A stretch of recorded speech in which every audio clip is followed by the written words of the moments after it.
Bonjour, je suis Aude, bienvenue sur Vivre le Hugueux, la chaîne qui vous permettra de découvrir le bonheur à la danoise. Étant française, j'ai grandi avec les marchés, celui du samedi matin ou bien celui du dimanche. Ça c'était pour quand on avait envie d'avoir un plus grand marché avec plus d'exposants. Et puis une fois adulte, j'ai continué en fait à les apprécier et surtout à les rechercher.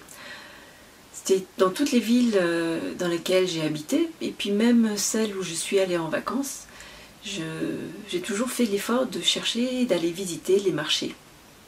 Parce que tout d'abord, je trouve que c'est sympa de manger, d'acheter et de manger des choses qui sont fraîches. Et puis aussi parce que ça nous permet aussi d'avoir ce que vont manger les locaux, et puis de nous, de manger local. Mais si j'aime justement les marchés alimentaires, mais j'aime en fait toutes sortes de marchés, que ce soit le marché aux puces ou bien spécialisés comme par exemple les marchés de Noël. Découvrir les marchés du coin, c'est ce que j'ai fait dans toutes les villes et puis les pays dans lesquels j'ai habité. Par exemple, je garde un super souvenir de celui de Milan. Comme j'étais étudiante, c'était intéressant. Mais ce que j'en garde surtout, c'est l'habitude de demander, quand je vais acheter du jambon cru à la coupe, de demander des tranches très très fines, à l'italienne. Après, à Paris, là, on allait surtout dans les marchés qui étaient à côté de chez nous, mais celui que j'ai préféré, et quand on retourne sur Paris, on y va aussi, c'est celui de la Bastille. Je trouve qu'il est très agréable. À San Francisco, le marché que j'aime bien, c'est celui du Ferry Building, le famous market du Ferry Building. Bon, là, il y a toute la partie intérieure qui est toujours là, mais de temps en temps, justement, il y a une partie extérieure avec les exposants. Et justement, ce que j'avais trouvé, moi, c'était des tomates cœur de bœuf énormes. Elles étaient vraiment magnifiques. Par contre, le prix, oui. Et puis ensuite, c'était à Lyon. Alors à Lyon, là, c'était vraiment le luxe parce que c'était vraiment au pied de notre immeuble. Il y avait un marché tous les vendredis matins. Ça, c'est vraiment super. Ce qui fait que le vendredi midi, quand je rentrais de l'école, je n'ai même pas besoin de faire le repas. C'était donc poulet rôti et pommes de terre qui avaient trempé dans le jus du poulet rôti. Délicieux. Et par contre, ce que je retiens de Lyon, c'était aussi les halles Paul Bocuse. Ça, elles sont vraiment magnifiques et j'en garde un super souvenir. Par contre, une fois arrivée au Danemark, c'est un repère que je n'ai pas vraiment retrouvé. Alors, il y a des marchés au Danemark. Par exemple, celui de Køge ou de Roskilde, que j'ai visité et qui ont pas mal d'exposants. Mais sur Copenhague, en fait, c'est pas tout à fait vrai. Il y a sur Copenhague des marchés, mais c'est surtout des marchés aux puces.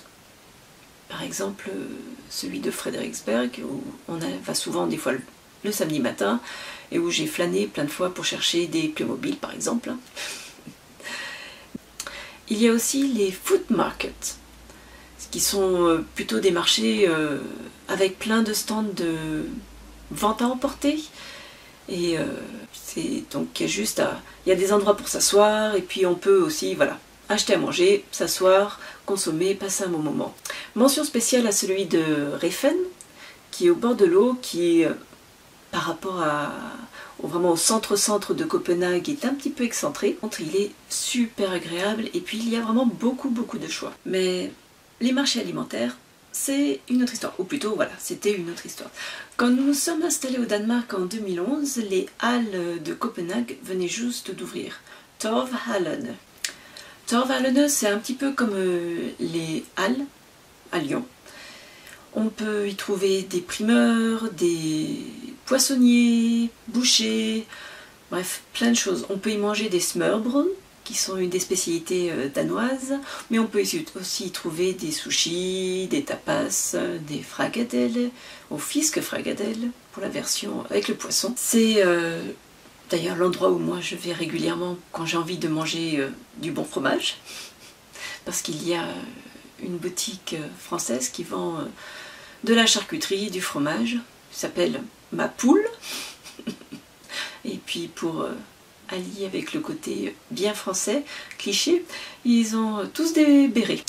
Et puis aussi, il y a une pâtisserie, oui, boulangerie-pâtisserie française. Alors avant, c'était une franchise La Brioche Dorée. Alors vous allez me dire, la brioche dorée, c'est bof. C'est vrai que pour moi, la brioche dorée, c'était synonyme de gare, de quand j'allais prendre le train, hop, prendre un petit truc à manger juste avant de monter à la brioche dorée. Mais quand vous habitez au Danemark et que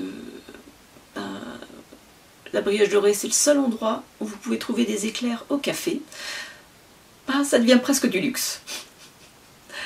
Mais maintenant, elle est toujours là. Mais alors, c'est plus la brioche dorée, ils ont arrêté la franchise. Les personnes qui avaient la franchise se sont juste lancées sous leur nom. Mais par contre, c'est vrai qu'ils proposent les mêmes produits, donc on peut toujours trouver les petites tartes au citron ou les éclairs au café chocolat. Donc c'est le petit plaisir pour nous, Français expatriés ou immigrés ici au Danemark. Par contre, pour les petits marchés où il y a des stands de légumes frais, comme on peut en trouver voilà, en France, c'est beaucoup plus difficile sur Copenhague. Alors, c'est vrai qu'à côté de chez moi, il y a sur une petite place une à deux personnes, des maraîchers qui viennent vendre leurs produits, mais ils sont âgés et je ne suis pas sûre que justement la relève sera prise. Alors en 2017, il y a un marché qui s'est ouvert sur Copenhague et en 2019 ils ont ouvert un deuxième endroit. En fait c'est une association d'exposants sur les marchés qui s'appelle Bonus Market, qui voilà, ont envie de refaire vivre les petits marchés de quartier. Alors le Bonus Market de Osterbro, il est pas mal. C'est vrai que la fois où j'y suis allée, il n'y avait pas encore beaucoup d'exposants, maintenant il y en a une dizaine. Alors ça vous semble peu, mais ici pour le Danemark, pour Copenhague, c'est déjà énorme qu'il y en ait. Par contre, celui qui a été ouvert en 2019, c'est celui où je vais quasiment toujours, toutes les semaines, parce qu'il est vraiment juste à côté de l'école de mes filles.